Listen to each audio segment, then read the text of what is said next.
Tema ini cukup menegangkan karena bicara tentang perkara gaib. Saya beri judul kondisi manusia saat dibangkitkan oleh Allah pada hari kiamat. Ma'asyiral muslimin yang dimuliakan Allah Subhanahu wa taala. Kita tahu bahwa salah satu yang wajib diimani adalah beriman dengan adanya hari akhir. Dan hari akhir itu ada arkannya, ada rukun-rukunnya. Dan rukun-rukun hari akhir itu terdapat 5 perkara yang harus diyakini. Yang pertama, kematian. Wajib diimani karena kita pasti mati. Yang kedua, alam barzah. Harus diyakini. Kemudian yang ketiga, alam mahsyar, bahwa kita akan dibangkitkan oleh Allah Subhanahu wa taala dan dikumpulkan. Kemudian yang keempat, hisab, balasan. Dan yang terakhir adalah al-jaza, kesudahan daripada manusia. Apakah dia layak masuk surga ataukah tidak layak masuk surga. Itulah gambaran beriman dengan hari akhir. Ma'asyiral muslimin yang dimuliakan Allah Subhanahu wa taala. Kita tahu bahwa ketika diutusnya Nabi SAW menjadi Nabi dan Rasul, disitulah mulai Israfil meletakkan ujung trompetnya dan siap meniup, menunggu izin dari Allah Subhanahu wa taala. Kenapa Israfil baru meletakkan moncong sangkakalanya saat diutusnya Nabi SAW?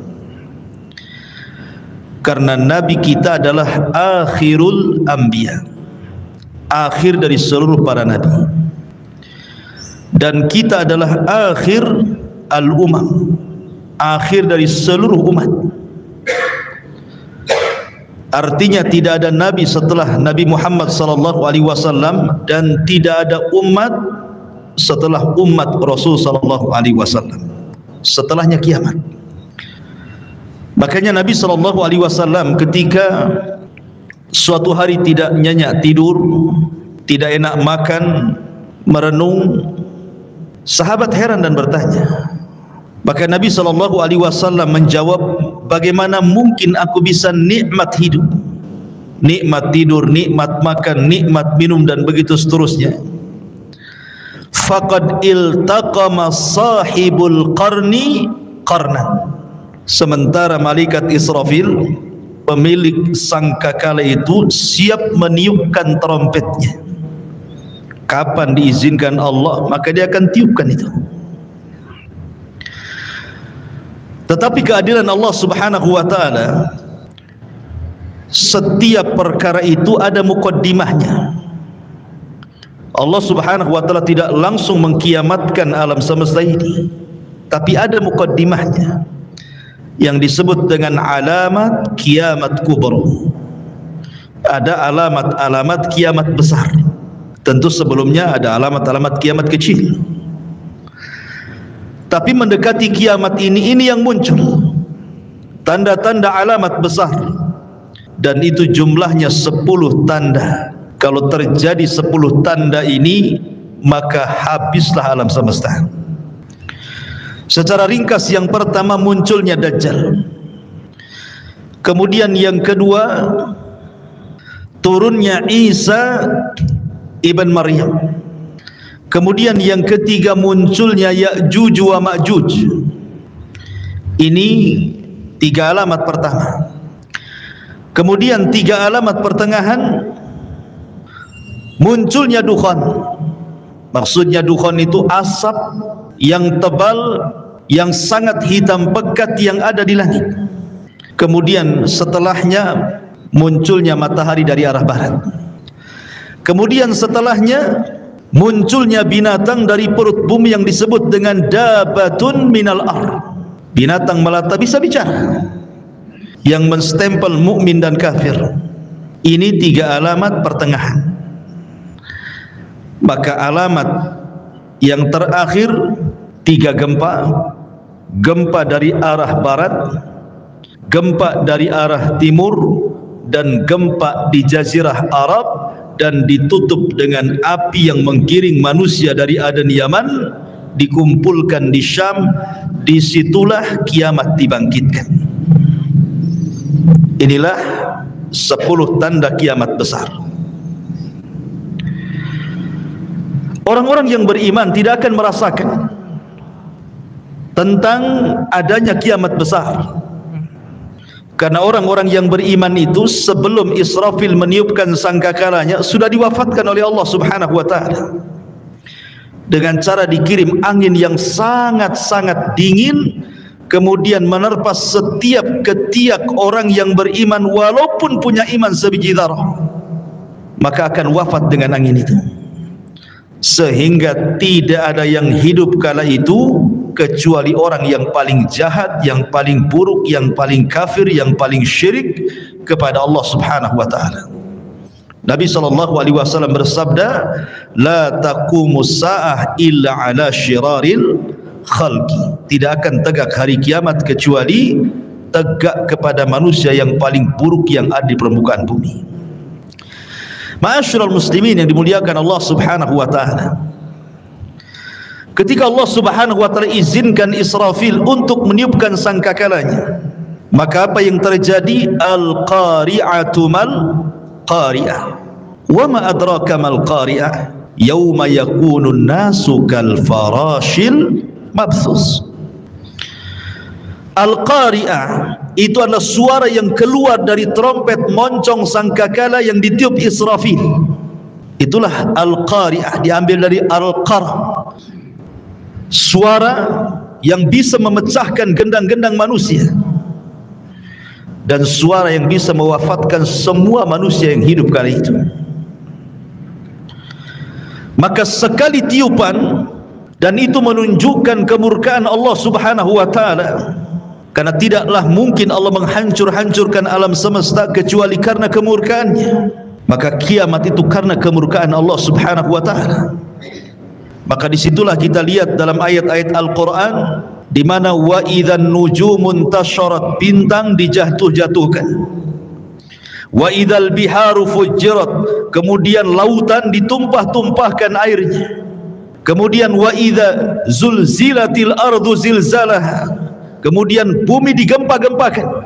Ma'asyiral muslimin yang dimuliakan Allah Azza wa Jalla, Anda bisa bayangkan ketika terjadi tsunami Aceh, itu hanya sebagian kecil laut yang ngamuk gitu ya, yang marah karena kemarahan Allah Subhanahu wa ta'ala. Dalam hitungan menit bisa menghancurkan bangunan dan melenyapkan banyak nyawa. Itu baru sebagian kecil laut.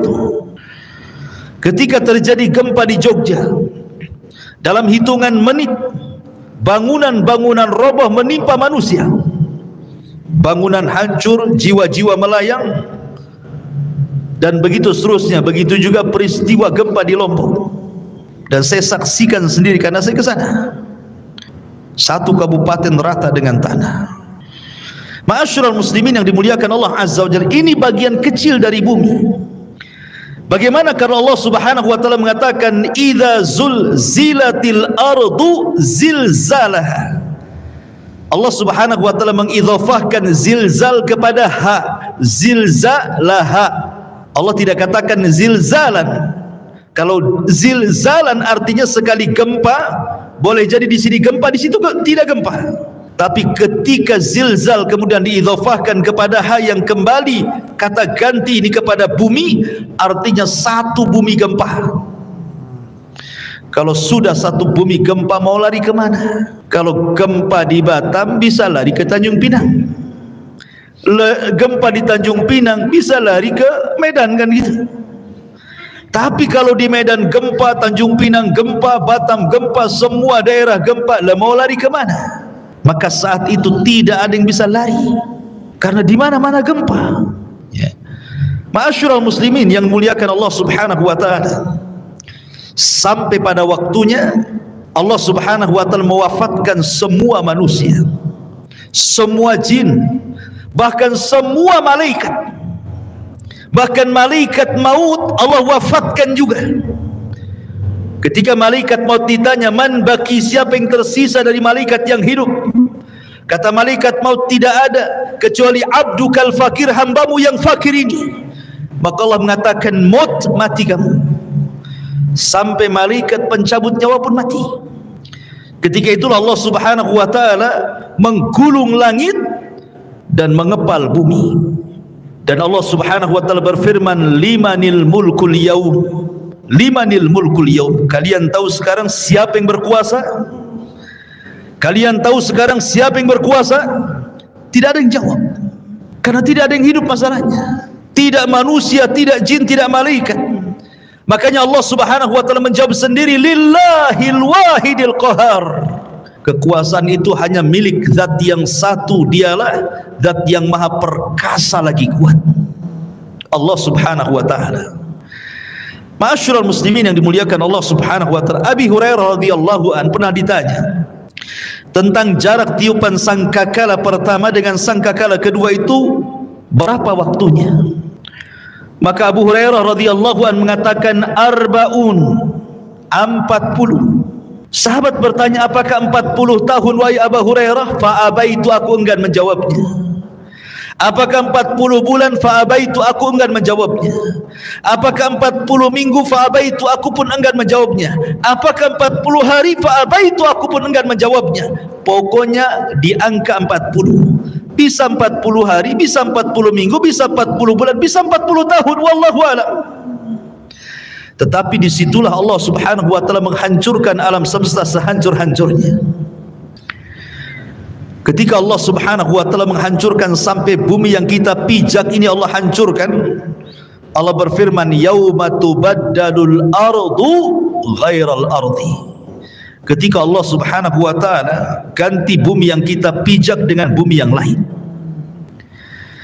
Maknanya ada sebagian ahli tafsir mengatakan maksudnya mengganti bumi dengan bumi yang lain itu zatnya, artinya keseluruhan bumi. Allah hancurkan dulu baru Allah hamparkan. Ada juga yang mengatakan sifatnya. Tapi yang jelas bahwa bumi yang kita pijak ini menurut pendapat yang kuat wallahu a'lam dalam bentuk bulat, nanti pada hari kiamat sudah tidak bulat lagi, tetapi Allah hamparkan sebagaimana Allah mengatakan wal ardu muddat wa alqat ma fiha wa takhallat. Dan ketika itu bumi dihamparkan dengan bentuk yang sangat putih bersih dan seolah-olah tidak pernah ada orang maksiat di atasnya.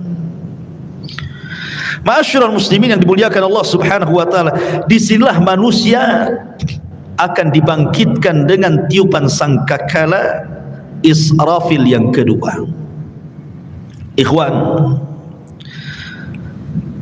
ketika kiamat dibangkitkan, tidak ada satu jasad manusia kecuali Allah hancurkan. Bagaimana Allah Subhanahu wa taala bisa membangkitkan dari jasad yang dihancurkan? Ternyata Allah Subhanahu wa taala tidak menghancurkan semua jasad saat kiamat dibangkitkan. Bahkan dari Adam alaihi salatu wassalam yang dikubur lebih dulu dibandingkan kita dan seluruh anak keturunannya, yang jumlah mereka tidak ada yang tahu kecuali Allah. Berapalah jumlah yang hidup di permukaan bumi sekarang ikhwan dibandingkan orang yang ada di kuburan? Tentu lebih banyak mereka. Mungkin jasad mereka sudah dimakan tanah. Tetapi Allah Subhanahu wa taala dengan kuasanya ada satu jasad manusia tidak dihancurkan Allah Subhanahu wa taala. Bagaimanapun caranya. Apa itu? Tulang ekor manusia. Tulang ekor manusia walaupun kecil itu tidak akan dihancurkan walaupun dikiamatkan bumi ini. Kenapa? Karena dari tulang ekor itulah kita dibangkitkan oleh Allah Subhanahu wa taala. Jasad boleh hancur tapi tulang ekor tidak hancur. Jasad boleh hancur tapi ruh tidak hancur. Ruh tetap Allah Subhanahu wa taala letakkan di mana? Kalau ruhnya orang-orang yang beriman Allah letakkan fil illiyin, di tempat yang paling mulia, yang paling tinggi. Tapi kalau ruhnya orang kafir diletakkan di tempat yang paling rendah, di dasar bumi yang paling rendah, yang paling dasar. Lah ketika tiupan sangkakala yang kedua, Allah Subhanahu wa taala berfirman, wa akhrajatil ardu athqalaha, dan kami keluarkan beban-beban isi bumi ke permukaan. Wa alqat ma fiha wa takhallat, dan kami lempar beban bumi, dan semua ada di permukaan bumi. Tentu setelah bumi diganti dengan bumi yang baru. Ini jasad, belum ada ruh. Dan bagaimana Allah Subhanahu wa taala bisa membangkitkan dari tulang ekornya? Dalam hadis yang sahih, Allah Subhanahu wa taala mengirimkan hujan, karena asal kehidupan itu dari air, dan kami jadikan air itu segala sesuatu bisa hidup, kan itu. Wa ja'alnal ma' kulla syai'in hayy, kami jadikan air itu segala sesuatu hidup. Maka Allah akan hujani itu bumi itu. Ketika setiap tulang ekor tersentuh dengan air hujan tersebut, maka semua terlempar ke permukaan. Kemudian Allah ciptakan kembali jasad yang sudah hancur itu. Di situ Allah Subhanahu wa taala katakan, wa idzan nufusu zuwizat, ketika Allah lesatkan setiap ruh-ruh yang diletakkan di illiyin kalau dia ruhnya mukmin, dan roh-roh yang ada di sijin kalau dia kafir munafik, dilesatkan semuanya. Subhanallah, tidak ada yang tertukar. Ruh masuk ke jasad-jasadnya yang pernah dia tempati di bumi, semua akan melesat di situ. Disitulah terjadi dalam akidah ahli sunnah wal jamaah sebagai yaumul ba'thi wan nusyur, hari kebangkitan, di mana manusia akan dibangkitkan di situ. Bagaimana kondisi mereka dibangkitkan? Allah Subhanahu wa taala menyamakan kebangkitan manusia di padang mahsyar itu dengan dua binatang. Pertama dengan laron, dan yang kedua dengan belalang. Adapun dengan laron, Allah Subhanahu wa taala berfirman, al-qari'atu mal qari'ah wa ma adraka mal qari'ah yauma yakunu an-nasu kal farash. Farash itu artinya laron yang berhamburan. Tetapi dalam ayat yang lain Allah mengatakan kal jaradil muntashir, seperti belalang-belalang yang berterbangan. Satunya laron berhamburan, satunya belalang berterbangan. Apa bedanya? Menurut ulama akidah, adapun ketika Allah Subhanahu wa taala menyamakan hari kebangkitan itu manusia seperti laron, itulah permulaan kebangkitan. Di mana ketika manusia bangkit, ikhwan, manusia itu tidak tahu harus kemana, karena padang pasir itu la ma'lama fi, tidak ada tanda sama sekali. Karena tanah itu putih bersih, tidak ada tanda sama sekali. Ketika di dunia banyak tanda, ini desa, ini kecamatan, ini ibu kota, ini gang, ini jalan, ini lorong, dan begitu seterusnya. Ini kota, ini desa, ini hutan. Di dunia ada maklam, ada tanda. Tapi di akhirat tidak ada tanda. Masalahnya, Anda mau lari kemana? Mau cari rumah siapa? Sementara ketika Allah Subhanahu wa taala ganti bumi itu datar, tidak ada yang meninggi, tidak ada yang merendah, tidak ada gunung, tidak ada bukit, tidak ada lembah, semua datar. Kenapa Allah ciptakan seperti itu? Supaya menampung manusia sejak zaman Adam sampai yang terakhir mati. Kalau sekarang bumi dalam bentuk sekarang dibangkitkan sejak Adam sampai sekarang, mungkin bumi tidak akan cukup, karena ada tempat-tempat yang tidak layak dihuni, kan gitu. Tetapi ketika bumi didatarkan, tidak ada yang meninggi, tidak ada yang merendah, tidak ada gunung, tidak ada bukit, tidak ada lembah, semua orang bisa bangkit di situ. Ma'asyiral muslimin yang dimuliakan Allah Azza wa Jalla, ketika awal bangkit itulah Allah mengatakan seperti laron. Antum perhatikan laron, apabila ada lampu datang laron, laron ini kalau terbang tidak ada aturan, nabrak kawannya, tiba-tiba besoknya sudah sayapnya bertebaran di mana-mana, jatuh sana kemari, kan? Begitulah kondisi lara. Itulah awal kebangkitan. Manusia lari ke sana, lari ke sini, tidak tahu kemana harus dituju. Nabrak sana, nabrak sini. Baru setelah kemudian ada panggilan di satu titik, agar mereka mendekati kepada panggilan yang Allah Azza wa Jal perintahkan malaikat untuk memanggil, barulah mereka tertib mengarah ke satu titik. Itulah yang disebut dengan jaradil muntashir, seperti belalang. Karena belalang ini kalau terbang bersama koloninya, dia jelas kemana arahnya. Makanya Allah Subhanahu wa ta'ala menyebutkan dengan dua binatang, belalang dan lalang. Baru ke satu titik. Ma'asyiral muslimin yang dimuliakan Allah Subhanahu wa ta'ala, di sini ada peristiwa yang luar biasa. Saat terjadi kiamat, ikhwan, semua bintang dan galaksi dijatuhkan dan ditubruk-tubrukan, kecuali dua bintang yang tidak dijatuhkan. Pertama matahari dan bulan tidak dijatuhkan. Justru matahari yang tidak mungkin berjumpa dengan bulan, karena ketika terbenamnya matahari muncul bulan, ketika bulan kemudian terbenam muncul matahari. Tidak mungkin bulan berjumpa dengan matahari.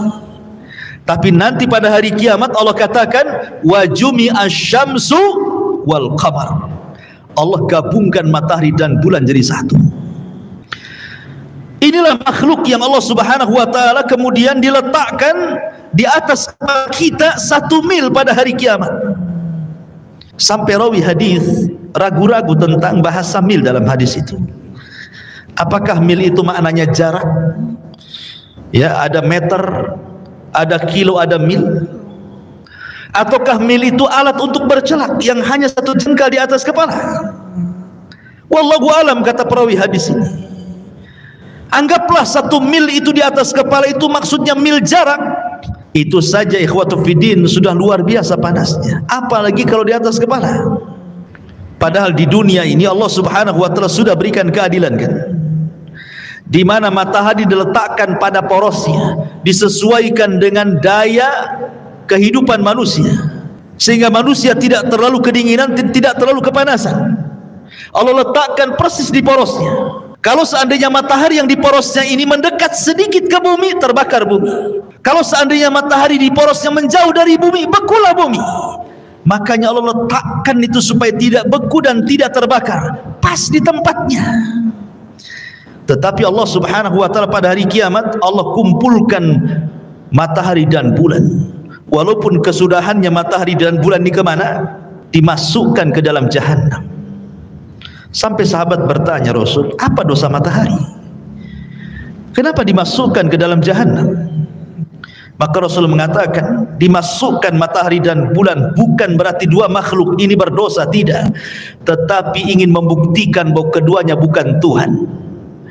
Biar para penyembah bintang di bumi, para penyembah matahari dan bulan tahu bahwa matahari dan bulan itu bukan Tuhan. Makanya dipendamkan ke neraka. Sehingga ahlun nar melihat matahari yang dipendamkan ke neraka, rupanya keduanya bukan Tuhan. Ya, memang bukan Tuhan. Makanya Allah mengatakan la tasjudu lisyamsi wala lilqamari wasjudu lillahi alladzi khalaqahunna in kuntum iyyahu ta'budun. Jangan sujud kepada matahari dan bulan, tapi sujudlah kepada yang menciptakan keduanya kalau kalian betul-betul beribadah kepada Allah Azza wa Jalla. Ma'asyiral muslimin yang dimuliakan Allah Subhanahu wa ta'ala, bagaimana manusia saat dibangkitkan?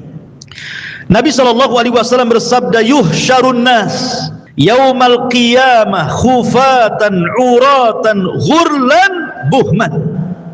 Aisyah radhiyallahu anha menceritakan, nanti pada hari kiamat manusia akan dikumpulkan khufatan, tanpa beralas kaki. Anda bisa bayangkan saat matahari di siang hari kemudian memanasi aspal yang ada di jalan-jalan.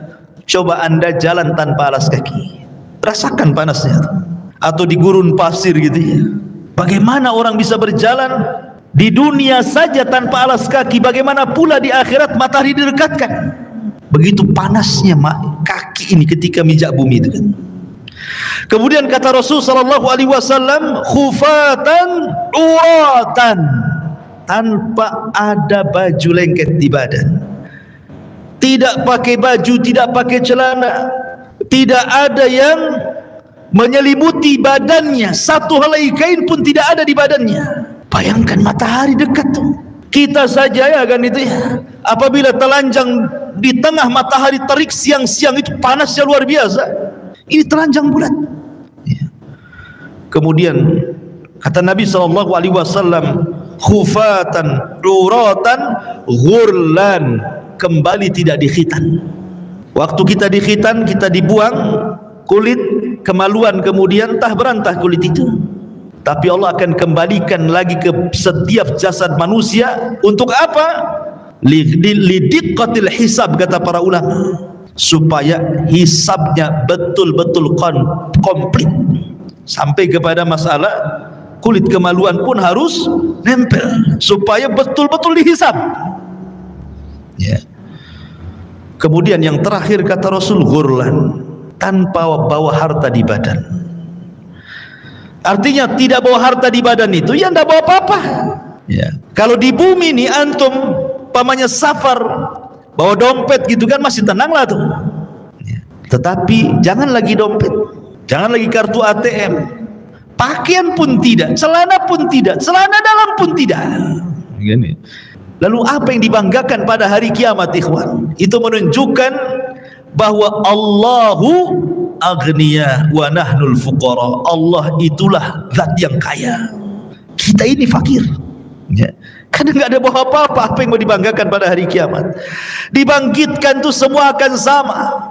Baik para raja yang dibangkitkan seperti itu, para menteri yang dibangkitkan seperti itu, orang-orang kaya yang dibangkitkan seperti itu, orang miskin juga sama, semua sama. Tidak ada yang dibanggakan pada hari itu di hadapan Allah Subhanahu wa taala, dan tidak ada yang disombongkan pada hari itu. Ma'asyiral muslimin yang dimuliakan Allah Subhanahu wa taala, ada sebuah hadis yang dikeluarkan Imam Muslim. Nabi SAW mengatakan, yub'atsu kullu 'abdin 'ala ma mata 'alaihi. Manusia akan dibangkitkan pada hari kiamat sesuai dengan kondisi saat dia mati. Walaupun sebagian ulama hadis mengatakan bahwa hadis ini maksudnya dibawa ketika sakaratul maut, bahwa manusia itu saat kematiannya disesuaikan dengan kebiasaan hidupnya, gitu maksudnya. Kalau kebiasaan hidupnya dia baik, insya Allah akan diwafatkan dengan cara husnul khatimah. Kalau kebiasaan hidupnya jahat, bisa saja dia diwafatkan dalam su'ul khatimah. Tapi ada juga yang mengatakan dari kalangan muhaddithin bahwa hadis ini berbicara tentang kebangkitan. Manusia itu akan dibangkitkan sebagaimana saat dia mati.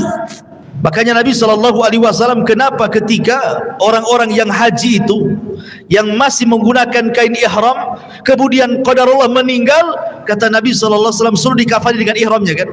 Karena dia akan bangkit pada hari kiamat, dan dia akan menggunakan pakaian itu sambil mengucap labbaik Allahumma labbaik. Kemudian ketika Nabi SAW menguburkan para syuhada, mereka tidak dimandikan, tidak dikafankan, tidak disolatkan, langsung dimasukkan ke dalam liang lahat dengan pakaian mereka yang masih berlumuran darah, karena mereka akan dibangkitkan seperti itu, dan darah-darah mereka menjadi saksi syuhada mereka. Dan saat dikubur, maka malaikat mungkar dan nakir tidak akan bertanya soal siapa Tuhanmu, siapa nabimu, apa agamamu. Kenapa? Karena kata Nabi SAW, kafa, cukuplah, bibariqatis suyuf, kilatan-kilatan pedang saat jihad, fitnah bagi dia, sehingga tidak ada fitnah kubur lagi.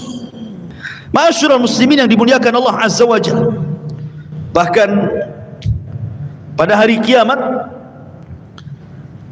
Abu Sa'id Al-Khudri radhiyallahu anhu mengatakan, nanti pada hari kiamat ada orang-orang yang diseret dengan wajahnya. Subhanallah, kita di bumi berjalan dengan kedua kaki, tapi nanti saat dibangkitkan ada manusia-manusia berjalan kakinya di atas, kemudian wajahnya diseret, wajahnya di bawah, jalan dengan kepalanya. Sahabat bertanya, ya Rasulullah, wahai Rasul, kok ada orang yang seperti itu? Maksudnya kok bisa, bukankah di dunia dia berjalan dengan kakinya? Maka Nabi mengatakan, alaisa alladhi amshahu ala rijlaihi fid dunya qadiran ala an yamshiyahu ala wajhihi yaumal qiyamah. Kata Nabi SAW, bukankah ketika di bumi dia bisa berjalan dengan kedua kakinya, siapa yang menjadikan dia bisa berjalan seperti itu? Allah. Maka sebagaimana Allah mampu menjalankan manusia di bumi dengan kedua kakinya, maka Allah pun mampu menjalankan dengan wajahnya pada hari kiamat. Dan mereka orang-orang kafir. Bahkan subhanallah, al-jaza min jinsil amal, ikhwan. Balasan itu sesuai dengan amalannya. Ada manusia saat dibangkitkan itu kecil, ya. Di tengah manusia yang besar-besar, dia dibangkitkan seperti semut, sehingga dia harus terseok-seok menghindari langkah kaki orang yang lari ke sana kemari. Lihatlah semut kecil kan. Kalau seandainya kita melihat semut kecil kemudian kita jalan, terkadang ada semut yang kita injak. Jadi ada ketika dibangkitkan itu, manusia dibangkitkan seperti seekor semut kecil sekali. Dia harus terseok-seok ke sana kemari menghindari injakan-injakan manusia yang lari ke sana kemari. Siapa mereka? Mereka al-mutakabbirun, orang-orang yang sombong.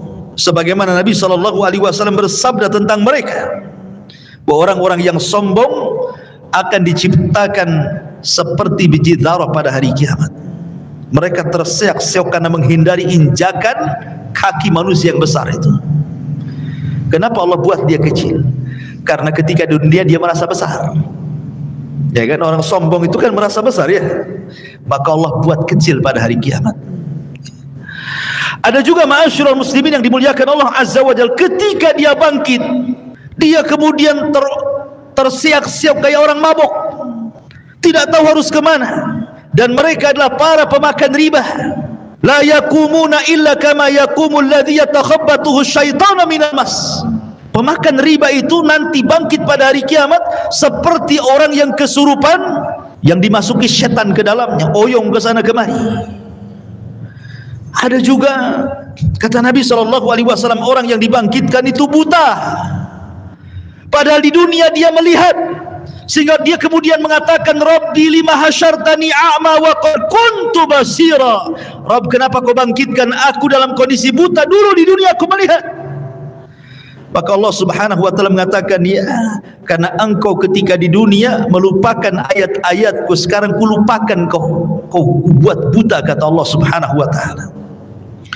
Jadi macam-macam orang dibangkitkan itu. Ada yang berteriak-teriak memanggil-manggil Allah Subhanahu wa taala, ya Rabb, ya Rabb. Tapi Allah tidak memandangnya sama sekali. Ada orang-orang yang tidak akan pernah dipandang pada hari kiamat, bahkan tidak akan diberikan rahmat, bahkan sudah disediakan azab yang pedih. Subhanallah. Kalau sampai kita tidak dipandang oleh Allah Subhanahu wa taala, berarti kita akan merasakan peritnya neraka jahanam. Siapa mereka? Kata Nabi SAW, salasatun la yukallimuhumullahu yawmal qiyamah wa la yuzakkihim wa la yanzuru ilaihim wa lahum adzabun alim. 3 orang tidak akan diajak bicara pada hari kiamat, tidak akan disucikan, tidak akan dilihat, bahkan azab sudah menunggu mereka. Pertama, syekhun zani, sudah tua tapi suka berzina, menunjukkan akhlaknya buruk. Kemudian yang kedua, malikun kadzab, raja pendusta, penguasa para pendusta, mendustakan rakyatnya. Wa'ilun mustakbir, sudah miskin sombong pula dia. Kemudian juga Rasul mengatakan, salasatun la yukallimuhumullahu yaumal qiyamah. Ada juga orang-orang yang tidak akan diajak bicara oleh Allah Subhanahu wa taala, tidak akan disucikan, tidak akan dilihat, bagi mereka azab yang pedih. Al-musbil, orang yang melembrehkan pakaiannya di bawah mata kaki. Al-mannan, orang yang suka mengadu domba ke sana kemari. Al-munfik sil'atahu bil halifil kadhib, seorang pedagang untuk melariskan dagangannya berdusta dengan sumpah kepada Allah Azza wa Jalla. Mereka tidak akan diajak bicara, mereka tidak akan dilihat oleh Allah Subhanahu wa taala.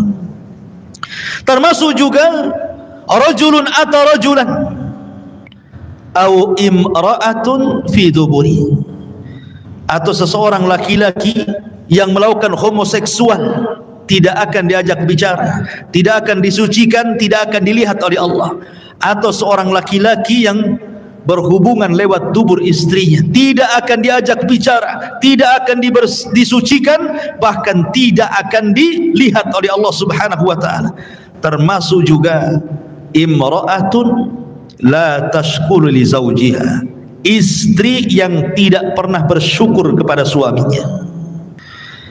Istri yang tidak pernah bersyukur kepada suaminya, apabila suaminya mendatangkan banyak kebaikan, hanya satu kesalahan dia mengatakan engkau tidak pernah berbuat baik. Bersyukur kepada suaminya. La yanzurullah ila imra'atin la tashkuru li zawjiha, Allah tidak akan melihat kepada seorang wanita yang tidak pernah syukur kepada suaminya. Jadi ada orang-orang yang tidak akan dilihat Allah. Dia panggil-panggil ya Rabb, ya Rabb, Allah tidak peduli dengan orang itu. Bahaya ikhwan kalau sampai tidak dilihat oleh Allah Subhanahu wa taala. Lah ketika itu ma'asyiral muslimin, maka Allah Subhanahu wa taala mulai pisah-pisahkan manusia itu. Awalnya kan berkumpul tuh jadi satu. Sejak zaman Adam sampai yang terakhir mati terkena trompet sangkakala Israfil, dibangkitkan semuanya. Di situ masih kumpul para nabi, para syuhada, para siddiqin, para salihin, orang awamnya. Dari mulai zaman Adam sampai yang terakhir masih satu di padang mahsyar itu. Baru Allah pisah-pisahkan di situ. Apa kata Allah Subhanahu wa taala? Kata Allah Subhanahu wa taala, "Hei, siapa yang di antara kalian ketika di dunia menjadi para pemimpin yang adil, keluar kalian kemari, berdirilah di bawah arsy Allah Subhanahu wa taala, kalian mendapatkan naungan." Kemudian dia panggil lagi, hei orang-orang yang ketika di dunia hatinya terikat dengan masjid, kemari keluar dari situ. Di sini kalian mendapatkan naungan dari arsy Allah Subhanahu wa taala. Kemudian dipanggil lagi, hei orang-orang yang ketika di dunia suka berinfak sampai tangan kirinya tidak tahu diinfakkan tangan kanannya, sedekahus sir. Kemari keluar. Kamu harus bergabung di sini. Kau mendapatkan naungan arsy Allah Subhanahu wa taala. Kemudian juga dipanggil yang lainnya, wahai anak muda yang ketika di dunia menjaga kehormatannya, tidak mau berzina karena takut kepada Allah, keluar, gabung di sana. Di sana kau mendapatkan naungan arsy Allah Subhanahu wa taala. Termasuk kalian yang saling mencinta karena Allah, membenci karena Allah, keluar, gabunglah kau di situ. Itulah yang disabdakan Nabi sallallahu alaihi wasallam, sab'atun yudhilluhumullahu fi dhillihi yauma la dhilla illa dhilluh. 7 orang yang akan mendapatkan naungan di hari yang tidak ada naungan kecuali naungan Allah Subhanahu wa taala. Mereka akan dikeluarkan, ya, akan dikelompokkan sesuai dengan amalan mereka, gitu maksudnya. Termasuk ahli sedekah, karena sedekah itu as-sadaqatu, bahwa sedekah itu akan mendapatkan naungan pada hari kiamat. Ma'asyiral muslimin yang dimuliakan Allah Subhanahu wa taala, lalu berapa waktu mereka harus tinggal di padang mahsyar itu? Ulama mengatakan bahwa mereka akan tinggal di padang mahsyar itu 50.000 sana, 50.000 tahun. Tentu 50.000 tahun ini berlaku kepada orang-orang kafir, berlaku kepada orang-orang munafik dan orang-orang mujrim. Tapi orang-orang yang beriman tidak. Hisab mereka cepat. Kenapa? Karena usianya juga pendek. Kata Nabi SAW, a'maru ummati baina sittina wa sab'in. Usia umatku itu berkisar 60 sampai 70 tahun saja. Karena usianya pendek, hisabnya pun cepat. Tapi kalau umat dulu kan usianya lama-lama, sehingga hisabnya juga lama. Makanya orang-orang yang beriman, mereka akan tinggal di padang mahsyar itu cuman setengah hari, tapi setengah harinya kehidupan akhirat. Berapa setengah harinya kehidupan akhirat? Allah mengatakan, inna yauman inda rabbika ka alfi sanatin mimma ta'udun. Satu hari kehidupan akhirat bila dibandingkan dengan kehidupan dunia sama dengan 1000 tahun. Berarti setengah harinya 500 tahun. Jadi orang-orang yang beriman akan tinggal 500 tahun saja, sementara orang kafir akan tinggal 50.000 tahun kehidupan akhirat, tinggal dikali 1000 tahun kehidupan dunia. Berapa lama mereka harus tinggal di situ, ikhwan?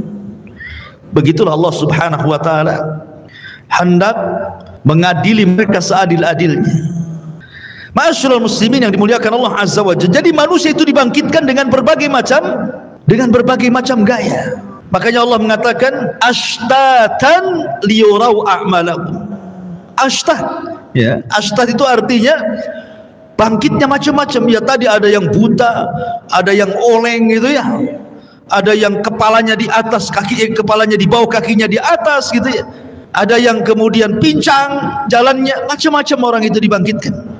Kemudian habis itu dikelompok-kelompokkan, ahli sedekah dengan ahli sedekah, ahli Quran dengan ahli Quran, ahli solat dengan ahli solat, dan begitu seterusnya. Ma'asyiral muslimin yang dimuliakan Allah Azza wa Jalla, disinilah banyak peristiwa yang akan dilalui. Apa saja peristiwa setelah kematian itu? Kalau boleh saya singkat, nanti saya bentangkan sedikit.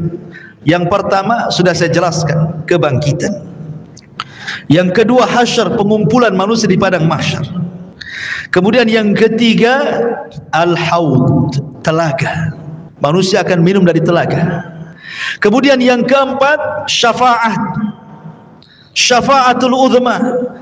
Orang meminta syafaat kepada para nabi. Kemudian yang kelima, dimulai hisab. Kemudian yang keenam, barulah kemudian diterbangkan catatan. Baru ada yang mengambil dengan tangan kanan, tangan kiri, dan di belakang punggungnya. Kemudian yang nomor 7, barulah ada mizan, timbangan. Kemudian yang nomor 8, barulah kemudian jahanam didatangkan, kemudian jembatan diletakkan di bawah jahanam. Di atas jahanam, bawahnya jahanam, itulah titian siratal mustaqim. Jisrun mamdudun fawqa jahannam. Sebuah titian, bawahnya jahanam. Kemudian manusia akan lewat di titian itu. Kemudian yang nomor berapa? 9, manusia akan kumpul di kontor. Disinilah akan terjadi kisos. Tapi kisosnya sesama orang yang beriman. Tapi kalau kisosnya sesama orang kafir sebelum titian siratal mustaqim. Baru setelah di kontor, barulah mereka akan berjubel di pintu-pintu sorga. Baru setelah itu tidak ada yang bisa membuka pintu sorga kecuali Nabi SAW. Baik, kita urai sedikit. Tadi sudah jelaskan, yang pertama hari kebangkitan, manusia dibangkitkan, kemudian dikumpulkan. Ketika manusia tertidur dan cukup lama, kemudian terbangun, pasti yang Anda rasakan akan merasakan haus yang luar biasa. Iya kan? Kalau tidur lama gitu kan, bangun pasti pengen minum. Seperti Anda juga pengen minum. Gitu ya. Bismillah, minum dulu. Masya Allah. Jadi ketika mereka kehausan ini, maka mereka mencari air. Setiap para nabi Allah Subhanahu wa taala sudah berikan telaga. Likullin nabi haudun. Setiap nabi diberikan telaga. Dan telaga yang paling besarlah telaga Nabi kita Muhammad sallallahu alaihi wasallam. Maka umat Rasul sudah diarahkan ke masing-masing nabinya. Termasuk kita umat Islam diarahkan kepada telaga nabi kita. Telaganya sangat besar.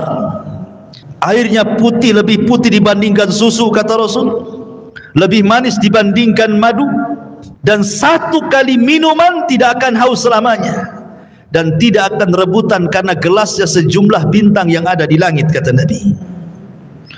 Dan orang yang pertama dibolehkan minum, merekalah orang-orang Ansar dari kalangan sahabat Nabi sallallahu alaihi wasallam. Lah kenapa tidak Muhajirin? Bukankah Muhajirin adalah as-sabiqunal awwalun? Mereka lah yang awal-awal masuk Islam, baru kemudian Ansar kan itu. Kenapa di akhirat orang yang pertama minum orang Ansar dulu baru Muhajirin, terbalik? Ya. Karena orang Ansar diberikan kesabaran ketika di dunia. Mereka tidak pernah mencicipi kekuasaan. Khulafaur Rasyidin semua dari Muhajirin. Abu Bakar Muhajirin, Umar Muhajirin, Uthman Muhajirin, Ali Muhajirin, Hasan bin Ali Muhajirin. Ganti ke kekuasaan kerajaan. Raja yang pertama Muawiyah ibn Abi Sufyan Muhajir. Runtuhnya Bani Umayyah, berdiri Bani Abbasiyah, semua dari Mekah Muhajirin. Semua kekuasaan itu dari Muhajirin. Orang Ansor itu tidak pernah jadi raja, mereka jadi rakyat. Makanya kata Nabi SAW, sabarlah kalian, kalian akan mendapatkan nanti raja-raja yang zalim.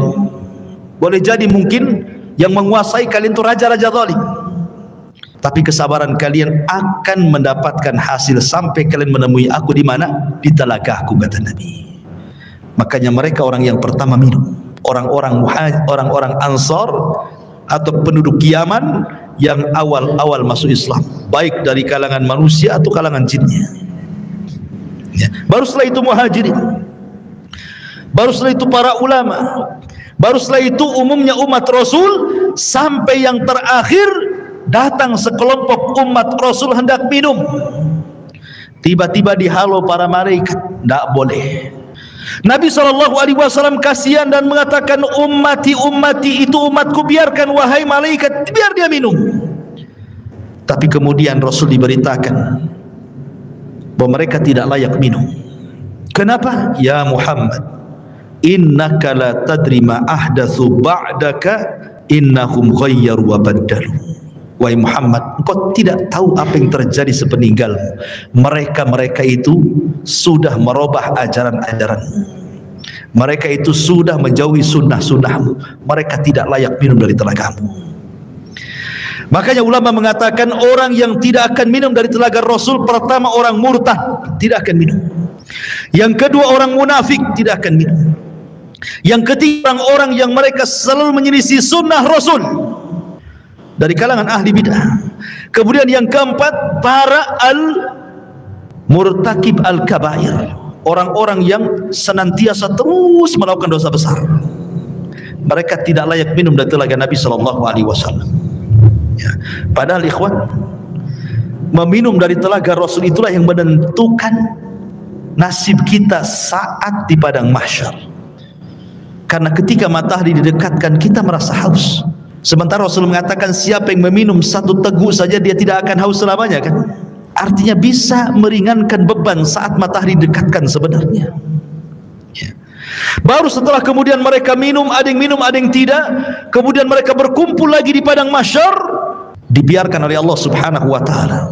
Dengan matahari didekatkan, kemudian keringat dicucurkan, sampai-sampai keringatnya membanjiri, sampai kalau seandainya ada perahu dijalankan, perahu bisa jalan di keringatnya. Karena ada yang tenggelam selutut, ada yang tenggelam sepusat, ada yang tenggelam sedada, ada yang tenggelam setelinga, ada yang tenggelam betul-betul dengan keringatnya, sesuai dengan amalannya. Ya. Ma'asyiral muslimin, ini menakutkan karena kumpulnya mereka saja sudah menakutkan. Kenapa menakutkan? Karena ketika di kuburan saja mereka sudah takut. Kan kalau orang-orang yang beriman masuk kuburan itu dibentangkan surga, ya kan? Ketika dia sanggup menjawab pertanyaan malaikat, siapa Tuhanmu? Allah. Siapa Nabimu Muhammad? Apa agamamu? Islam. Allah akan mengatakan dari langit, an sadaqa abdi, hambaku telah benar. Kalau begitu, bentangkan pintu dari surga, hantarkan makanan, hantarkan minuman, hantarkan pakaian, hembuskan angin dari surga supaya wangi kuburannya, kan itu? Artinya dia bisa melihat surga di kuburan. Tapi orang kafir, munafik dan ahli dosa, ketika dia tidak sanggup menjawab apa kata Allah, sempitkan kuburan sesempit-sempitnya, kan itu. Kemudian bentangkan neraka di hadapannya. Makanya ketika kemudian terjadi hari kiamat, mereka sudah melihat neraka saat di kuburan tuh. Makanya mereka sudah ketakutan luar biasa. Dari situlah akhirnya kemudian ketika Allah biarkan saja di padang mahsyar seperti itu, mulailah orang-orang berakal di antara mereka datang kepada Adam. Ya Adam, anta abul bashar, kau ini bapak manusia. Isfa' lana ila rabbik, mintalah syafaat kepada Rabbmu. Ala tara ila ma nahnu fi, tidakkah kau iba kepada kami, lihat kondisi kami. Tapi ada mengatakan tidak bisa, karena aku sudah pernah melakukan maksiat sehingga Allah murka, dan kemurkaannya tidak pernah terjadi sebelum dan sesudahnya. Sebaiknya kau kenuh saja, datang kepada-Mu. Sama juga jawabannya. Kata Nuh, sebaiknya kau datang kepada Ibrahim. Sama pula jawabannya. Tidak bisa juga. Kata Ibrahim, sebaiknya kau datang kepada Nabi Musa.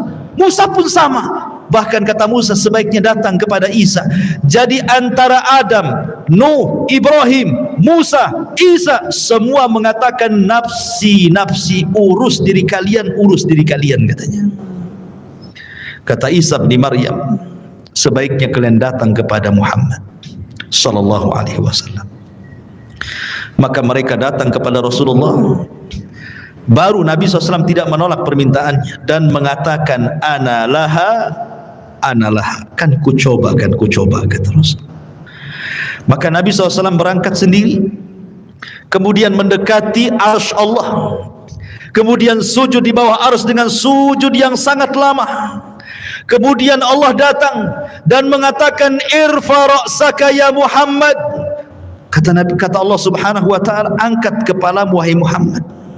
Sal qul tusma, sal tu'ta, ishfa tushaffa. Katakan kau didengar, minta kau diberi, mintalah syafaat, ku beri kau syafaat, kata Allah. Ini yang disebut dengan syafaatul uzma, syafaat khusus yang hanya diberikan kepada Rasul kita, tidak diberikan kepada para nabi. Dan orang yang paling bahagia dengan syafaat Rasul, kata Abu Hurairah radhiyallahu an, dalam hadis Abu Hurairah, Nabi sallallahu alaihi wasallam bersabda, as'adun nas bi syafaati man qala la ilaha illallah. Orang yang paling bahagia dengan syafaatku, kata Rasul, adalah orang yang mengucapkan kalimat la ilaha illallah. Tentu bukan hanya lisan, artinya orang yang menegakkan tauhid, tidak melakukan kesyirikan. Yang sekarang lagi merebak para perdukunan itu syirik-syirik semua tuh. Ya, jangan percaya kepada mereka. Kalau harus percaya kepada dukun, percayalah ke dukun urut, kan itu. Jelas-jelas ngurut dia kan. Nggak ada mantranya yang ngurutnya. Dukun bayi, ya kan. Kalau dukun santet nggak usah percaya. Dukun ramal apalagi, ya. Jadi ma'asyiral muslimin yang dimuliakan Allah Azza wa Jalla, setelah syafaat, apa yang terjadi? Setelah syafaat, ardul a'mal. Allah akan memperlihatkan amalan kita, ikhwan. Liyurau a'malahum. Allah akan perlihatkan amalan kita. Makanya ada hadis yang mengatakan, nanti pada hari kiamat akan didatangkan manusia membawa pahala sebesar Bukit Tihamah. Coba bayangkan, Bukit Tihamah itu besar. Ya, lebih besar daripada Uhud, cuman lebih kecil daripada Uhud. Cuman kata Nabi, nanti pada hari kiamat ada orang bawa pahala sebesar Bukit Tihamah. Diperlihatkan amalannya besar sekali. Tiba-tiba kemudian amalan itu dihilangkan. Gara-gara apa? Karena orang itu suka bermaksiat sendirian. Dia bermaksiat sendirian. Kok bisa maksiat sendirian? Nah, inilah alat maksiat sendirian. Nah, ini alat maksiat sendirian. Cukup saya dan handphone saja. Itu maksiat sendirian, dalam kamar sendirian, nyumpet apa antum ya. Entah lagi nyebar hoax di situ. Copy paste hoax, ya kan? Atau apalah yang dilihat di situ. Ya. Waktunya sholat masih sibuk aja situ kan. Ini maksiat sendirian. Nanti ada orang pada hari kiamat pahalanya sebesar Gunung Tihamah. Rupanya setelah diperlihatkan itu saja, tiba-tiba dihilangkan. Kemudian ditanya kenapa dihilangkan? Itulah akibat maksiat sendiri, kesendirian tadi. Ada juga orang yang datangkan, masya Allah, di dunia ahli sedekah. Ada masjid perlu bangunan disumbang dia, ada madrasah perlu uang disumbang dia, ada fakir miskin butuh biaya disumbang dia. Tidak ada tempat kecuali sumbang dia. Dipanggil oleh Allah, diperlihatkan amalan dia di dunia, dibuat layar tancap, seolah-olah dia diingatkan, tuh kamu tuh waktu di dunia itu, tuh kamu bawa uang ke masjid ini, kau bawa uang ke masjid itu, kau bawa uang ke panti asuhan ini. Diperlihatkan amalannya di dunia. Kemudian Allah mengatakan, betul itu kamu tuh yang jalan ke sana kemari? Oh iya, dengan bangganya. Itu saya, wahai Rabb. Ya. Kemudian Allah mengatakan, untuk apa kau amalkan itu? Maka dia mengatakan, saya bersedekah untukmu ya Rabb. Kata Allah, kadzabta, dusta kamu. Kadzabta, dusta kamu. Engkau bersedekah itu supaya engkau dianggap dermawan. Engkau bersedekah itu supaya engkau dianggap pemurah. Engkau bersedekah itu supaya dipuji manusia. Kadzabta, dusta kamu. Akhirnya malaikat bawa ini seret di neraka. Didatangkan lagi para mujahidin. Kemudian diperlihatkan bagaimana saat jihad dia banyak membunuh musuh, akhirnya dia mati syahid. Diperlihatkan sama Allah itu, betul kamu itu? Oh iya, itu saya, wahai Rabb. Apa yang kau lakukan?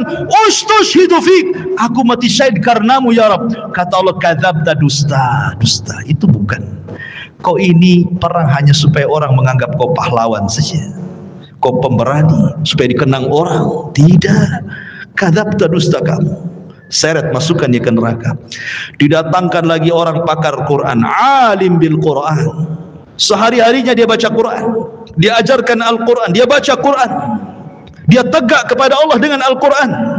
Diperlihatkan, betul kamu itu yang semalaman salat dengan membaca Al-Quran? Oh iya, itu saya, wahai Rabb, katanya. Untuk apa kau lakukan? Oh, qara'tu fikal Quran, aku baca Quran untukmu ya Rabb. Kadzabta, dusta kamu. Kamu membaca Quran itu supaya manusia menganggap kau qari, ahli pakar Quran, hebat dalam Quran, dan begitu seterusnya. Kadzabta, dusta kamu. Syaratkan neraka. Jadi ada orang-orang yang diperlihatkan amalannya, itu disebut ardul a'mal namanya. Baru setelah ardul a'mal masuk pada perkara hisab. Ikhwan, hisab ini mencakup pertama orang kafir, kedua orang munafik, ketiga orang yang beriman. Adapun orang kafir ada yang mengatakan tidak dihisab. Apa yang mau dihisab? Amalannya sudah lebur-lebur. Makanya Allah mengatakan a'maluhum karamadin istaddat bihi, amal mereka sudah habis, ludas di dunia saja nggak diterima. Lalu apa yang mau dihisab? Ada yang berpendapat tidak akan dihisab orang kafir, langsung ke jahanam. Tapi ada juga mengatakan tetap dihisab, hanya sekedar formalitas untuk menunjukkan keadilan Allah Subhanahu wa taala. Ya. Orang munafik lebih jahat dibandingkan orang kafir. Maksudnya munafik i'tiqad ya, bukan munafik amal. Apa bedanya munafik i'tiqad dengan amal? Kalau munafik i'tiqad itu zahirnya Islam, hatinya kafir. Jadi dia masuk Islam dengan badannya, keluar dari Islam dengan hatinya. Tapi kalau munafik amal ini masih muslim, dia hanya meniru sifat munafik. Kalau ngomong dusta, kalau janji khianat, itu munafik amal namanya. Beda ya. Dia tidak dikeluarkan dari Islam. Jadi munafik yang dikeluarkan dari Islam itu yang mendohirkan Islam, menyembunyikan kekufuran, seperti orang-orang orientalis dan begitu seterusnya. Ya. Kan ada orang-orang misionaris yang ingin memurtadkan kaum muslimin, pura-pura masuk Islam kan itu ya. Adapun hisabnya orang-orang mukmin ada dua. Ada yang disebut dengan hisaban yasira, mudah hisabnya. Ada yang disebut dengan hisaban asira, sulit hisabnya. Apa bedanya? Kata Nabi SAW, hisab yang mudah itu, orang ini akan ditanya oleh Allah Subhanahu wa taala semua apa yang dilakukan dia di dunia, tetapi dia tidak diwajibkan untuk menjawab, hanya mengiyahkan saja. Betul kamu zina? Iya. Betul kamu rampok? Iya. Betul kamu ini? Iya. Betul kamu itu? Iya. Betul kamu sholat? Iya. Betul kamu puasa? Ya, gitu saja. Ya. Habis itu Allah tutupi aibnya dan Allah ampuni dosanya. Itu hisab yasir, mudah. Tapi hisabnya ada yang sulit. Bagaimana caranya? Ketika dia tanya soal amalannya, dia bantah. Dia membantah Allah. Kamu juri? Enggak. Itu bantah namanya. Korupsi? Enggak. Jadi sehingga harus datangkan saksi.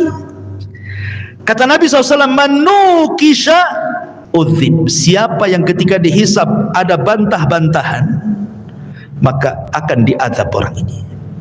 Ya, itulah yang disebut hisaban asir, hisab yang sulit. Kalau dia sampai bantah-bantahan, berarti dia mendapatkan hisab yang sulit. Tapi kalau tidak ada bantah-bantahan, dia hanya sekedar ikrar menetapkan apa yang ia lakukan saja, habis itu Allah tutup dan Allah ampuni, berarti dia mudah hisabnya. Ya. Itulah yang disebut dengan hisab mudah dan hisab sulit. Lah, setelah kemudian manusia dihisab, baru terjadi tatayurus suhuf. Suhuf diterbangkan. Disuruh kita mengambil catatan kita masing-masing. Orang-orang yang beriman dengan bangganya dia ngambil dengan tangan kanannya. Kemudian dia mengatakan kepada manusia, "Iqra kitabak," lihat bukuku. Baca katanya. Dia sudah tahu isinya apa. Tetapi orang-orang kafir, dia ambil dengan tangan kirinya dan dia mengatakan, "Duhai, kiranya aku tidak pernah punya catatan seperti ini." Datang orang munafik, diambil lagi dari belakang punggung dengan tangan kirinya lagi. Ya. Baru setelah itu terjadi mizan, timbangan. Apa yang ditimbang? Badannya, amalannya, dan catatan yang dibawanya. Faman thaqulat mawazinu fahuwa fi isyatir radiyah. Kalau berat timbangan kebaikannya, dia akan mendapatkan kehidupan yang diridhoi oleh Allah. Faman khaffat mawazinu fa ummuhu hawiyah wa ma adraka ma hiya narun hamiyah. Tapi yang kemudian khaffat, ringan kebaikannya, berat pula keburukannya, maka dia masuk ke neraka hawiyah. Ya. Ma'asyiral muslimin yang dimuliakan Allah Subhanahu wa taala. Baru setelah proses mizan timbangan, baru kemudian Allah Subhanahu wa taala akan datangkan apa? Jahannam. Allah mengatakan waji'a bi jahannam. Pada hari itu akan didatangkan neraka jahannam. Waji'a bi jahannam yauma idzin yatadzakkarul insan. Ketika jahannam dihadirkan, barulah ingat manusia, kenapalah di dunia saya seperti ini, seperti itu. Kemudian malaikat akan datang bersaf-saf, wal malaku saffan saffa. Disitulah Allah Subhanahu wa ta'ala akan datang dan akan mengajak bicara satu persatu hamba-hambanya. Ada yang diajak bicara, ada yang tidak diajak bicara, sebagaimana sudah saya jelaskan tadi. Ya. Baru setelah itu titian dibentangkan, jisrun mamdudun fawqa jahannam. Jadi akan diletakkan semacam jisr. Jisr itu jembatan. Ya. Yang Nabi SAW katakan tentang masalah jembatan ini, kalau boleh saya ringkas, jembatan ini amat sangat licin. Jembatan ini menggelincirkan. Jembatan ini memiliki besi pengait yang sangat besar. Jembatan ini mudah terpeleset karena bukan lurus tetapi berbelok-belok dan bergerak. Jembatan ini lebih halus dibandingkan rambut, lebih tajam dibandingkan pedang. Ya, jembatan ini akan membelah telapak kaki manusia, sehingga tidak semua orang selamat dari titian ini. Lah, ketika jembatan ini dibentangkan, kemudian Allah mengatakan wasiqal ladzina kafaru ila jahannama zumara. Allah langsung masukkan orang kafir, tidak pernah masuk titian orang kafir itu, langsung dimasukkan ke dalam jahannam, sehingga yang tersisa cuma dua, mukmin dan kafir. Lalu Allah berikan cahaya untuk modal melewati titian itu. Ada yang seperti kilat atau di ujung saja, ada yang seperti kuda balap atau di ujung saja, ada yang seperti pelari kencang atau di ujung saja, ada yang jalan, ada yang merangkak, ada yang jatuh bangun, begitu seterusnya. Karena ada kalalib di situ, ada kait mengait, ya, yang ujungnya seperti duri dan akan menghantam siapa saja. Kemudian kalau sudah terlempar dari jisr itu, dari titian itu, maka akan sampai di dasar jahanam itu setelah 70 tahun. Karena Rasul yang mengatakan, ketika ada suara dor gitu kan, Rasul mengatakan di hadapan para sahabat, tahu nggak kamu suara apa itu? Sahabat nggak tahu. Itulah batu yang dilempar dari atas titian setelah 70 tahun baru sampai sekarang di dasarnya, katanya. Naudzubillah. Ya. Ma'asyiral muslimin yang dimuliakan Allah Azza wa Jalla. Baru setelah kemudian mereka bisa menyeberangi titian, ada yang berhasil, ada yang tidak. Sampai di sini lelahnya? Tidak, masih lelah lagi. Ada namanya kontor. Kontor itu tempat kisos. Ingat, kontor itu hanya bagi orang yang beriman saja. Tapi kalau kisosnya antar orang kafir atau orang mukmin mendolimi orang kafir atau orang kafir mendolimi orang yang beriman, itu sebelum titian. Karena orang kafir tidak mungkin naik ke titian. Jadi kalau ada orang Islam mendolimi orang kafir, terjadi kisos di sini. Kalau ada orang kafir mendolimi orang kafir, terjadi kisos di sini.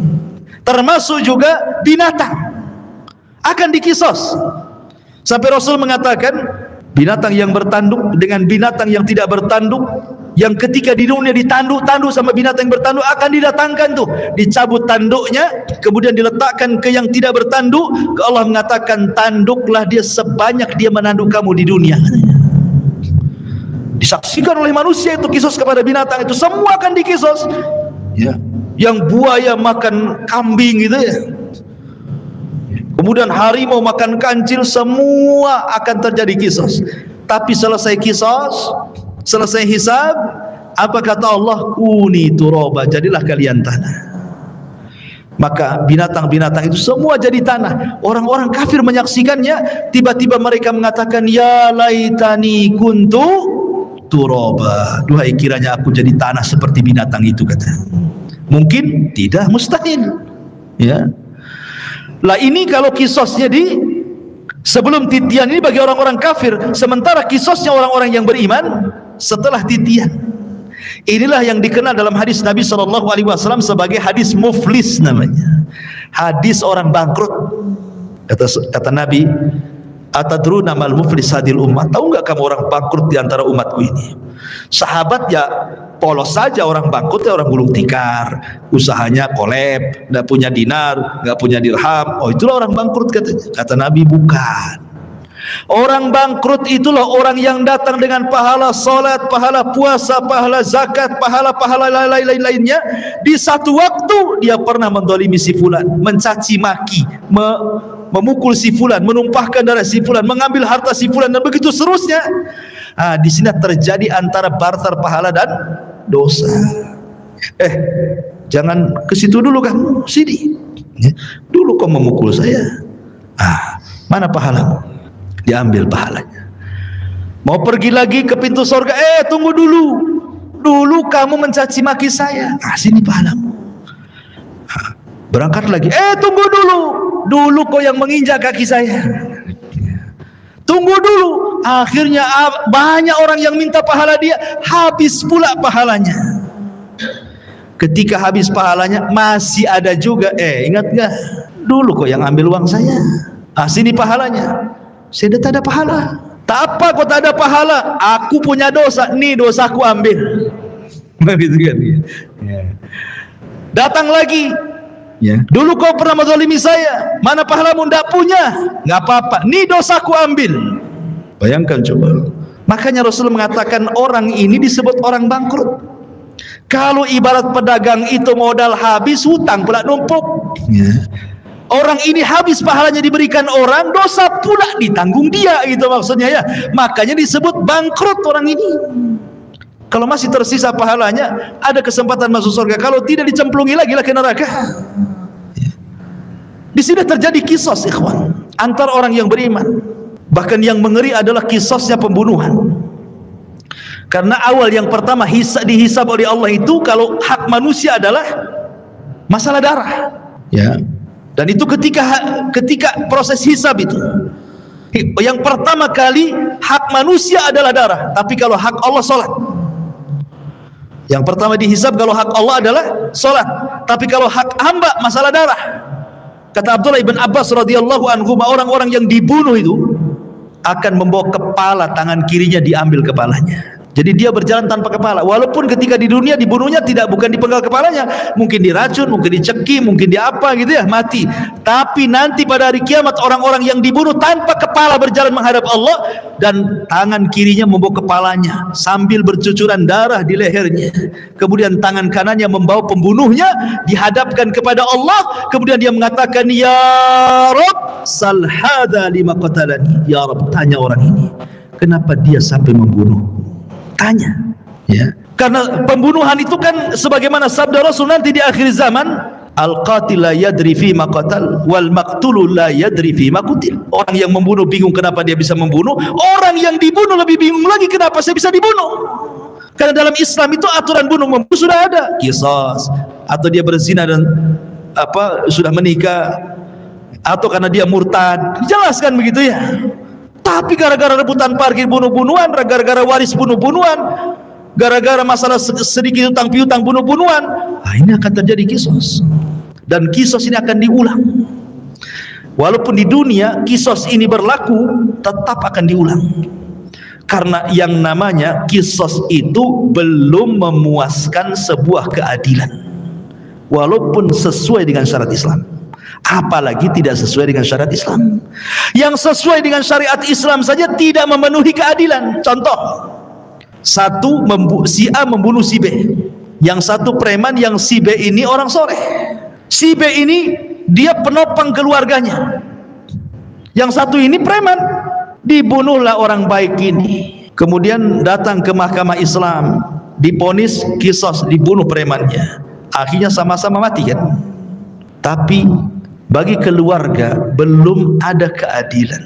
Ini yang mati orang baik ya. Ketika dia sudah meninggal, akhirnya terputuslah nafkah ke keluarganya.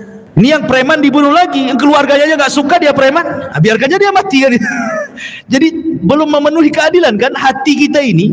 Maka di akhirat diulang lagi supaya memenuhi keadilan. Makanya ketika masuk surga, kata Ibnu Utsaimin rahimahullahu taala, wa naza'na ma fi sudurihim min ghillin ikhwana, tidak ada lagi dendam, tidak ada lagi marah ya, tidak ada lagi dendam kesumat, betul-betul dihilangkan dalam hatinya. Karena sudah ada kisah 2 kali kan, ingin menghilangkan dendam kesumatnya. Ketika masuk surga semua jadi satu hati ya. Jadi terjadi kisos tuh. Kembali ke kontora. Setelah kontora itulah adalah pintu-pintu surga. Disitulah manusia berjubel di pintu-pintu surga. Kata Rasul, sayati alaikum zaman kadidu minaz ziham, akan datang waktunya manusia berdesak-desakan di pintu surga.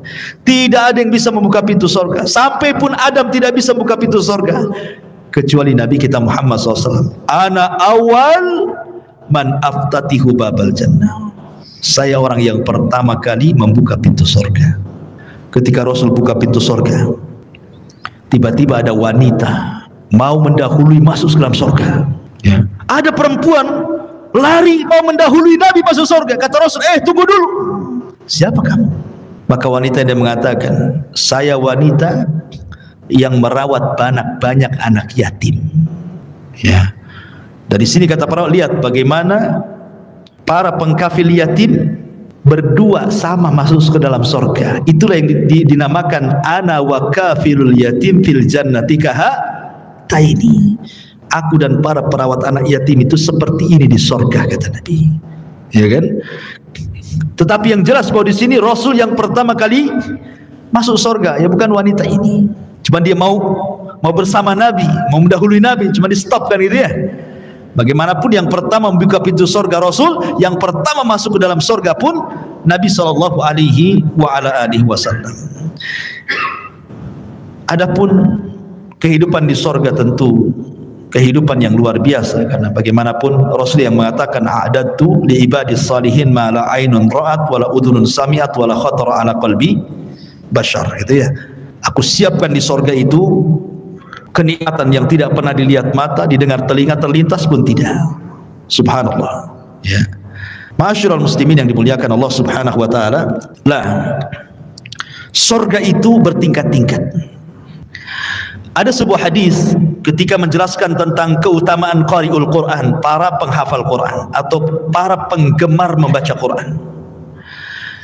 Kata Nabi sallallahu alaihi wasallam, ini di surga nih, Iqra wartaq warattil kama kunta turattil fid dunya fa inna manzilataka inda akhiri ayatin taqra'uha. Kata Rasul menjelaskan nanti di surga Allah akan memerintahkan para penghafal Quran atau orang-orang yang gemar membaca Quran, bacalah. Subhanallah, Quran ini bukan hanya dibaca di dunia, di surga pun dibaca ya. Bacalah, naiklah, karena nanti ahli surga itu akan diberikan rop-rop sayap di belakangnya untuk naik ke tingkatan-tingkatan di atas. Naiklah, terbanglah ya. Dan pelankan bacaanmu, tartilkan bacaanmu sebagaimana kau di dunia mentartilkan bacaan Quran, di sorga pun kau tartilkan. Nanti akhir kedudukanmu di sorga sesuai dengan akhir ayat yang kau baca di dunia, kata Nabi. Kata Ibnu Taimiyah, Syekhul Islam Ibnu Taimiyah ketika memberikan catatan kepada hadis ini, bahwa tingkatan di sorga itu sejumlah ayat dalam Al-Quran. Berapa ayat dalam Al-Quran itu? 6.500 kurang lebih. Itu jumlah ayat dalam Quran itu 6.500 kurang lebih. Artinya tingkatan di sorga itu ya segitulah jumlahnya, 6.500 kurang lebih. Yang 100 tingkatan disediakan oleh Allah untuk para mujahidin fisabilillah, lebihnya sesuai dengan amalannya. Berarti di sini menunjukkan bahwa sorga itu banyak, 650 lebih, 6.500 tingkatan lebih. Sementara satu sorga itu luasnya selangit dan di sebumi, dan satu tingkatan ke tingkatan berikutnya itu perjalanan 500 tahun. Semakin tinggi sorga, semakin indah tingkatannya, karena sorga itu sifatnya darajat tangga ke atas. Kalau neraka itu sifatnya darokat tangga ke bawah makin jelek. Kalau sorga ke atas makin baik, gitu maksudnya. Makanya orang naik lebih lelah dibandingkan orang terjun. Coba lu terjun, tinggal jegur aja kan. Naik, capek sampai ke atas, ya kan? Makanya ke surga itu perlu tenaga, perlu lelah, perlu letih. Ke neraka tidak perlu. Tinggal jegur aja antum ke situ. Jadilah antum penduduk neraka. Nggak perlu antum beli, nggak perlu antum bayar, nggak perlu pakai uang, dan tidak perlu sekolah. Orang maksiat itu tidak perlu sekolah. Kalau ibadah itu perlu sekolah karena ada ilmunya. Sholat aja ada ilmunya. Gimana takbiratul ihram, apa yang mau dibaca? Maksiat tidak perlu sekolah, tidak perlu S2 maksiat itu. Tamat TK aja bisa maksiat.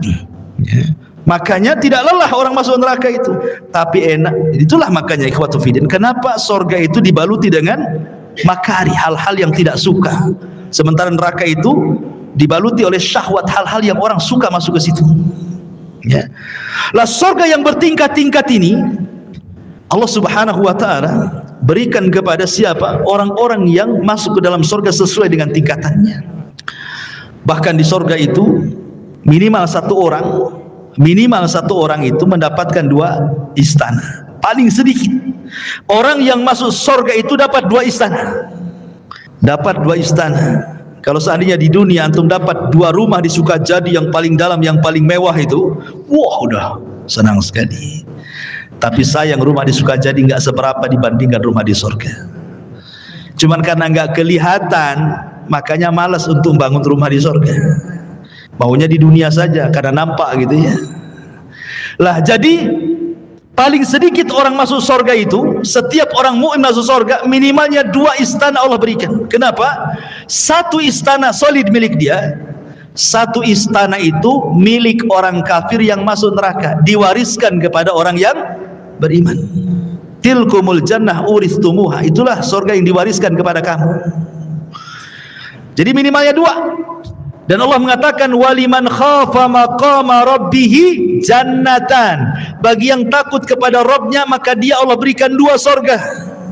Tapi kita bisa lebih daripada hanya 2 istana. Bahkan setiap hari antum bisa menambah istana itu dengan mudah. Kata Rasul, barang siapa yang membaca qul huwallahu ahad Allahus samad lam yalid walam yulad walam yakul lahu kufuwan ahad 10 kali dalam sehari semalam, banallahu lahu baitan fil jannah. Allah akan bangunkan antum istana di surga tanpa modal. Cukup baca qul hu 10 kali. Modal? Tidak. Modal ngomong saja. Kalau antum bangun rumah sak jelek-jelekan di kos-kosan, keluar uang pondasi, uang bata, uang batu, uang semen, uang spandek, uang keramik, macam-macam. Cukup kulhu 10 kali jadi itu istana di surga.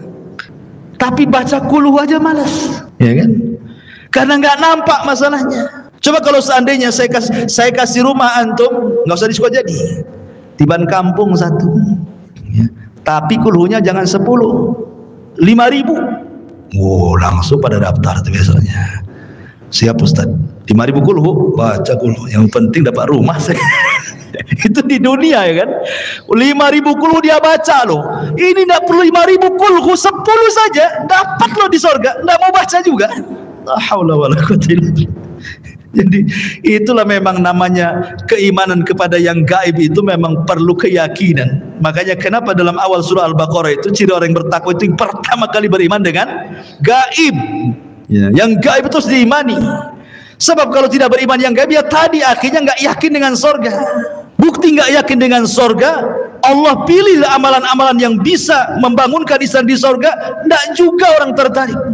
Ada bangun masjid nih, ya. Kan bangun Islam di sorga tidak harus satu masjid dia bangun, satu sak semen pun jadi itu antum bangun rumah di sorga, satu keping keramik pun jadi, satu lonjor besi pun jadi, nggak juga nyumbang.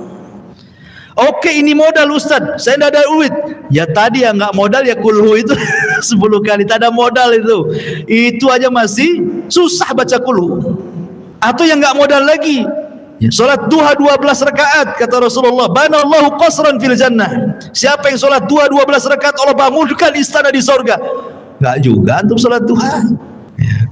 Lalu apa lagi? Ya. Ma'asyiral muslimin yang dimuliakan Allah, banyak amalan-amalan nggak modal. Itulah karena kurang yakinnya kita dengan perkara gaib itu. Tapi kalau soal perdukunan yang gaib-gaib yakin tuh. Datang dia, tolong cek tangan saya, nasib saya ini gimana masa depan nih, usaha saya lancar atau enggak nih. Yakin dengan gaib yang satu ini, ya. Ma'asyiral muslimin yang dimuliakan Allah Azza wa Jalla. Jadi surga yang bertingkat-tingkat itu, maka tingkatan tinggi semakin baik semakin baik. Dan ingat, sorga itu bukan hanya sekedar istana, ya. Di situ juga ada view-nya, ada sungainya, ada tamannya, ada roof-roofnya, ada bahkan ada kamar terbuat dari kaca. Bayangkan, terbuat dari kaca, ghuraf namanya. Kamar itu persis terbuat dari kaca. Yura dhahiruha batinuha. Orang dalam melihat keluar, orang luar melihat ke dalam. Ya bahasa kita rumah kaca lah. Kan sekarang kan lihatlah rumah-rumah minimalis itu kan cantik tuh kalau dikasih kaca itu kan. Di mana tuh ghuraf itu? Di atas. Kalau kita ini di dunia bangun satu bangunan di atas, harus ada tiang dari bawah nopang tuh. Di sorga tak ada tiang, ya gitu saja kamar. Ustaz, gimana saya kesananya katanya. Antum pikir antum di sorga kayak apa? Terbang antum ke sana. Ya. Karena semua binatang di sorga itu, jangankan kita, binatang di sorga semua terbang. Makanya bahasa Quran itu lahmi tair. Tair itu artinya burung, ya, daging burung gitu ya. Jadi semua binatang itu kata para ulama terbang di sorga itu. Tidak ada binatang melata kayak di bumi itu berjalan tidak ada, semua terbang. Antum aja terbang. Ya. Ma'asyiral muslimin yang dimuliakan Allah, intinya bahwa kalau cerita tentang sorga nggak ada habisnya. Kita akan terhayal ke sana. Kalau cerita neraka sudahlah Ustaz, sekali aja lah. takut katanya. Intinya bahwa inilah manusia saat kebangkitan.